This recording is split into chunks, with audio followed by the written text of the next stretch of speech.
Nah, jadi saya meyakini apa yang dilakukan oleh Kiai Mas secara metodologis itu sahih. Jumpa kembali sahabat dengan channel Bapak Lukman Har. Tayangan adanya tanpa rekayasa. Assalamualaikum warahmatullahi wabarakatuh. Salam jumpa, salam sejahtera untuk Anda semua. Saudara-saudaraku dimanapun Anda berada, kembali saya menemui Anda. Pada edisi kali ini saya sekedar urun rembuk saja terkait dengan fenomena nasab atau diskursus nasab habaib yang sampai hari ini masih terus bergulir. Seperti pada edisi yang lalu, saya ya sekedar mengharapkan sebenarnya ya agar diskursus nasab ini bisa membuahkan sesuatu yang lebih bermanfaat, tidak sekedar ramai di medsos kemudian tantang menantang. Saya pikir lebih baik jikalau memang ada yang bersedia dan siap, tentu dengan segala konsekuensi ilmiah, maka dibuatlah buku pembanding dari buku yang telah dibuat oleh Kiai Haji Imaduddin Usman. Nah, ada yang setuju, ada yang kontra, hal yang wajar. Cuman ini sebenarnya lebih kepada pendewasaan diri kita di dalam menyikapi karya ilmiah. Saya tetap mengatakan ini karya ilmiah karena memang berdasarkan teori yang disepakati, yakni teori konfirmasi menggunakan pendekatan kitab-kitab atau yang umum disebut sebagai teori pustaka ya, pendekatan pustaka.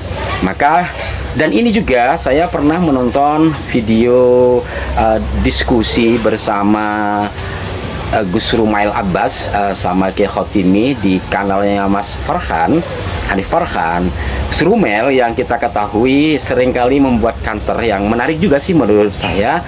Pada saat itu beliau mengakui akan sepinya nama Ubaidillah sebagai putra dari Ahmad bin Isa yang nyambung ke atasnya ke Rasulullah itu selama ratusan tahun. Di situ Anda bisa cek bagian agak ke belakang itu dia tidak mengingkari itu, walaupun nanti di belakangan tulisan berbeda. Hal yang wajar mungkin sesuai dengan penemuan. Kemudian secara teori menurut Gus Rumail juga itu teori yang absah, teori yang sah yang dilakukan oleh iman. Makanya yang dilakukan oleh antropolog dan juga sejarawan adalah melacaknya dengan sumber-sumber sejarah. Pendekatan ini sebenarnya tidak asik bagi sarjana sejarah dan antropolog terkini itu enggak. Jadi saya meyakini apa yang dilakukan oleh Kiai Mas secara metodologis itu sahih. Hanya saja ini kan pendekatan antropolog dengan perspektif sekuler.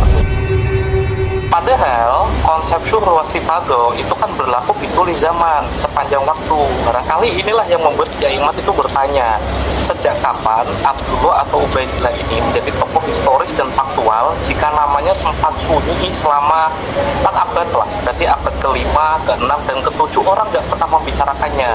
Katanya dia orang terkenal, tapi tidak ada satupun buku yang menulis namanya. Katanya dia udah di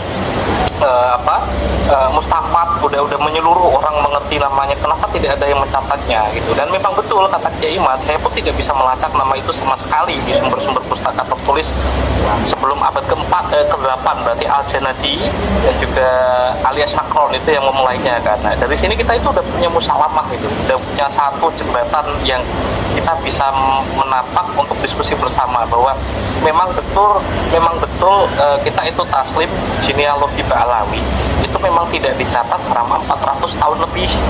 Itu sejarah yang harus diakui secara faktual gitu.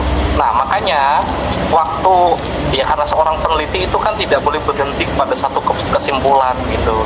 Apa yang disebut ilmiah kawan-kawan itu menerima satu kaidah yang bernama falsifikasi. Dia itu boleh disalahkan. Kalau Anda itu merasa yakin bahwa apa yang dilakukan Kiai Mat itu ilmiah dan tidak boleh dibantah, itu keliru. Kemudian secara teori menurut Gus Rumail juga itu teori yang absah, teori yang sah yang dilakukan oleh Kiai Mat. Maka jika ada yang mengatakan itu bukan ilmiah, ya bagaimana ya, sementara orang yang terlihat kontra tetapi juga produktif di dalam memberikan sanggahan secara tulisan mengatakan iya, mengatakan bahwa itu secara teori yang diakui lah dalam koridor penulisan ilmiah. Karena Gus Rumail atau belakangan menjadi Habib Rumail Abbas itu mendeklar diri sebagai peneliti. Ya saya akui sebagai peneliti, beliau mengakui itu. Maka sekali lagi hemat saya, biar tidak sekedar ramai di media dan mudah-mudahan segera selesai menghasilkan sebuah keputusan yang ilmiah. Maka karena Kiai Imaduddin sudah membuat buku, maka buatlah buku pembanding. Syukur setelah itu kemudian terjadi diskusi yang ada forumnya resmi, sehingga menghasilkan sesuatu yang bisa bermanfaat bagi kita semua. Perkara terjadi perbedaan pendapat selama sifatnya ilmiah adalah hal yang wajar. Itu yang pertama. Dan yang kedua, ada pengkooptasian istilah dengan penggunaan kata pendukung Kiai Imad dan pendukung Ba'alawi.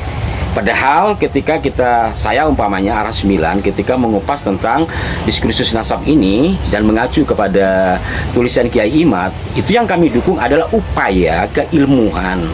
Bagaimana seorang tokoh mengerahkan kemampuannya untuk mengulik sebuah naskah-naskah lama yang dimana di dalam naskah itu tertera nasab orang mulia. Maka penting kan dalam hal ini, sebagaimana umpamanya kitab-kitab hadis sampai hari ini sebagian masih ada yang terus diteliti, benarkah itu dawuhipun Kanjeng Nabi atau tidak, atau hanya ada kemiriban. Begitu juga dengan nasab. Maka di sini mestinya disikapi kita tidak mendukung kepada personnya, tetapi kepada hasil kerjanya. Maka itu jikalau umpama nanti apa yang dilakukan oleh Kiai Imad ini bisa dimentahkan, itu hal biasa dan tidak perlu kita menyalahkan pihak satu sama lain. Maka kooptasi peristilahan menurut saya ini malah akan mengakibatkan bagi kita terpecah belah. Sifatnya ilmu kita ladeni secara ilmu tentu dengan nalar yang cerdas. Ya dikit-dikit cerdas lah, saya juga nggak cerdas ya. Setidaknya ajakan ke sana ini saya berharap sekali agar kita tidak terjadi perpecahan sama kita. Dan juga di kolom-kolom komentar kami, mohonlah kita yang objektif dan sportif. Bagaimanapun kita satu naungan di bawah bendera merah putih. Siapapun Anda, turunan dari mana, kita sudah ditakdirkan menjadi bangsa Indonesia, maka membangun bangsa ini. Dan adanya diskursus nasab, sikapi ilmiah. Kemudian jikalau memang seperti yang tertayang di banyak-banyak kanal YouTube, adanya oknum-oknum Habib yang arogan, yang jualan nasab, kita tidak mengingkari itu, tapi jangan disamaratakan. Begitu juga ketika saya mengulas tentang Habib Utsman bin Yahya, sebagaimana berkali-kali saya katakan, dari pendekatan buku-buku primer dan buku sekunder serta penelitian, tidak semua orang Arab pada saat itu sejalan dengan Habib Utsman.